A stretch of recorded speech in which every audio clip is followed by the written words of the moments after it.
Hello friends, నమస్తే. ఇవాళ అయితే నేను పాపీ సీడ్స్ కర్రీ చేస్తున్నానండి. పాపీ సీడ్స్ అంటే ఏదో అనుకునేరు, గసగసాలు కర్రీ చేస్తున్నాను. అప్పట్లో మన పెద్దవాళ్ళు బాగా చేసేవారు, కానీ ఇప్పట్లో పెద్దగా చెయ్యట్లేదు. సో చాలా సింపుల్ ప్రాసెస్ అండి. దీనికోసం నేను ఫస్ట్ చూపిస్తున్నవన్నీ వేసి ఒక్క మసాలా చేస్తే చాలు. అవేంటంటే అల్లం, వెల్లుల్లి, ఎండుమిర్చి, ధనియాలు, జీలకర్ర, మన మెయిన్ ఇంగ్రీడియంట్ గసగసాలు.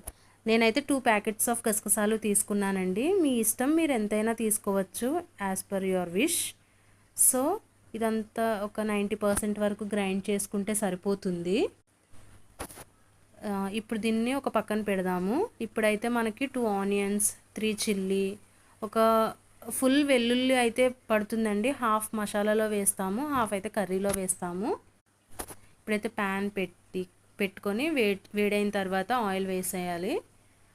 ఆయిల్ వేసిన తర్వాత ఫస్ట్ వెల్లుల్లి వేయాలండి, తర్వాత జీలకర్ర,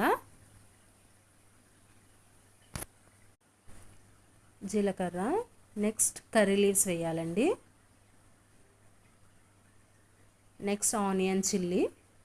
ఇవి కొంచెం గోల్డ్ కలర్ వచ్చిన తర్వాత మనం గోల్డ్ కలర్ రావాలండి. ఇప్పుడు మనం సాల్ట్ యాడ్ చేసుకుందాము.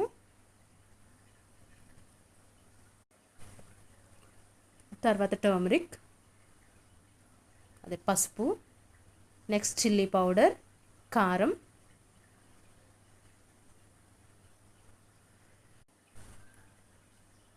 కారం వేసుకున్న తర్వాత మనం పేస్ట్ చేసుకున్నది కూడా ఇందులో వేసుకుందామండి. మన మసాలా ఉంది కదా, అది ఇందులో వేసుకొని మిక్సీ కడిగి కొంచెం వాటర్ వేసుకుని బాగా కలుపుకోవాలి.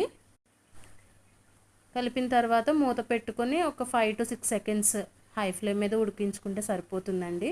గసగసాలు కర్రీ రెడీ అయిపోతుంది. కానీ చాలా టేస్ట్ ఉంటుందండి కర్రీ. ఒక్కసారి ట్రై చేయండి. నచ్చితే ప్లీజ్ సబ్స్క్రైబ్.